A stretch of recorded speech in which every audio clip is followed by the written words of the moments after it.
मैं गया बलोचिस्तान तो नवाब अकबर बुगती साहब का मैं इंटरव्यू कर रहा था तो नवाब साहब जरा थोड़े शरारतां भी करते सन पंजाब के बाले नाल ते मैनू कहन लगे तुसी जिहड़े पंजाबी हो ना तुसी बड़े ही जिहड़े हो ना बेगैरत हो।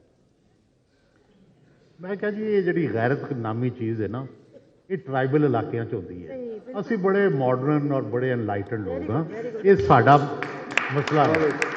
अच्छा वो शब्द ते नाराज हो जाएगा और अगे जवाब देगा कहने लगे नहीं तुसी बुज़दिल नहीं हो। उन्होंने देखा कि ये वार खाली गया है तो मैनू कहते मैं क्या नहीं इत्थे हुण मेरा तुहाडा इख्तलाफ। मैं क्या कदी जिहड़ा सी ना बरतानिया उहदे ते फ्रांस का कब्जा रहा, कदी जर्मनी का कब्जा रहा, कदी फ्रेंच बरतानिया च कोर्ट लैंग्वेज फ्रेंच सी, ठीक है, लेकिन फिर बरतानिया ने पूरी दुनिया ते कब्जा कर लिया। ये दुनिया च तारीख दे विच कदी कोई फाते होंदा है कदी बफ्तू होंदा है। मैं क्या इस तरह असी पंजाबी भी कदी फाते रहे हैं कदी बफ्तू रहे हैं, दोवें तरह रहे हैं इस तरह। मैं क्या लेकिन मैं तुहानूं ये दसां कि असी अंग्रेज़ां दी खुशनुदी करदे सां जुबान नाल, तुसी घोड़ा खिच के ते ओदी घोड़ा गाड़ी खिंची सी तो मैं क्या असी उस हद तक नहीं गए। मैं सरवत मोहिउद्दीन होरां नूं कहांगा उन्होंने मैंने कहा आई स्टैंड करेक्टेड, ठीक है। तो गुजारिश है कि अपने आप को बुरा भला इन्ना ना कहो कि बई साडी शनाख्त ही खत्म हो जाए, ठीक है ना। असी शुरू तो ही प्रोग्रेसिव रहे हैं, शुरू तो ही ये पंजाब जिहड़ा सी इत्थे कारोबारी रस्ता सी, इस तो असी जंगां तो गुरेज करते सां क्योंकि सानू सूट नहीं सी करती जंग, क्योंकि साढ़े रस्ते तो गुजर के सियाह जड़े सन वो अगे तक जाते सन, इस तो सानू सूट नहीं सी करती।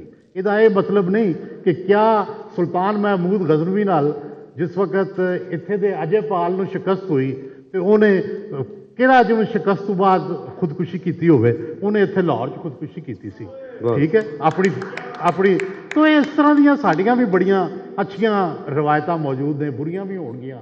सानू ना इन्ना फख्र करना चाहिए कि दूसरिया कौमां नूं बुरा समझिए ते ना इन्ना अपने आप को घटिया समझना चाहिए कि दूजियां दे मुकाबले च ना खड़े हो सकीए। तारीखां सब दियां इस तरह ही होंदियां ने, कदी उत्ते कदी थल्ले। अच्छा जी मैं अच्छा इधर जी नेज़ाबाजी तो बाद फिर आ जाते ने अखरोट ते बंटे। असी सारियां ने कदी ना कदी बचपन च अखरोट भी खेडे होणगे, बंटे भी खेडे होणगे। वालदैन बड़ा मना करते सन लेकिन सानू बड़ा चाह होंदा सी वो खेडने का। फिर तुहानू पता है कि जिहड़ी पोलो है ये रेस कोर्स पार्क के विच खेली जाती सी और कुतुबुद्दीन ऐबक तकरीबन इसे ही पार्क के विच गिर के ते उहदी डेथ हुई सी। रेस कोर्स जिथे हुण पार्क है पोलो का ग्राउंड है, इत्थे ही कुतुबुद्दीन ऐबक भी खेडदा सी और इत्थे ही उहदी डेथ जिहड़ी है वो हुई।